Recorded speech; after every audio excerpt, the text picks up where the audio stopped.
If you're like me, there are probably people in your life that don't understand your choice to homeschool, and it can be hard to know how to respond respectfully in those situations, but also set boundaries when they are necessary. I have come up with several different ways of handling these situations at the store, at church, or with family members, and I would like to share those tips with you today. The first thing I talk about with new homeschool families is to make sure you know your why. This can't be just because government schools are awful. It really needs to be a solid, well thought through, listed out thing. This is going to support you on the bad days, and it might give you some things to reflect on when you're talking to specific people. It's important to know your audience. Go through this with your spouse, even asking, how are we going to handle these questions when they come up at the store, at a small group, with family, because all of those people can handle a different level or need a different level of a response. At the store, I tend to give a very brief, well pre-planned statement that I can say and then move on. That statement for our family is, well, my husband works nights and weekends, so if I didn't homeschool, my kids would never see their father. Most people understand at least the heart behind this, and it'll stump them just long enough to slip away. For someone at church or that you're in a deeper relationship with, you might want to go a little bit deeper. Give them some of your whys, maybe your family values, what your family vision statement is, and how home educating plays into that. I'm going to be talking a lot more about how to develop a unified family purpose or a vision statement in a workshop on the Made to Homeschool community in December, and I would love for you to join.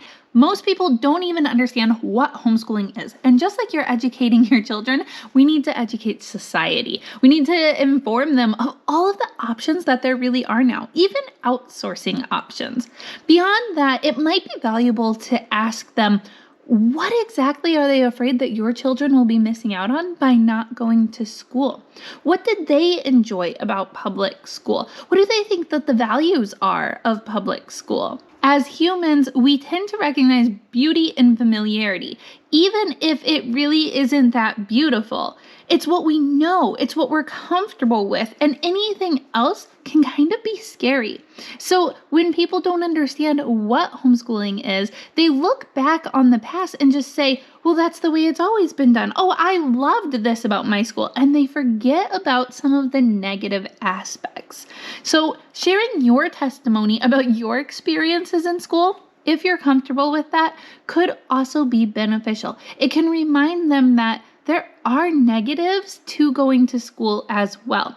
And sharing your experience can really give an impact into them and show them that you have thought about this, that there are deeper reasons, and just give them some insight into what you are thinking. Now for family, there are a lot of exciting ways that you can actually see them change their mind over time. My husband's family is super foreign to the idea of homeschooling and thought I was crazy for pursuing this path for our family. But I've seen a lot of them do a 180 on this. Let me explain some of how that happened. First, I gave them a window into our homeschool. So on Facebook, I created a private album that I only invited family members into, and then would post, look what we've been doing. They completed this workbook. We went out with these friends and did this activity. Here's one of my sons reciting a poem that he learned. Just lots of different things that we were learning, how we were learning, and people we were involved with. They actually started seeing like, wow, this is really cool. What a cool way to learn. You are being socialized. They know my kids, so they know that they are socially fine.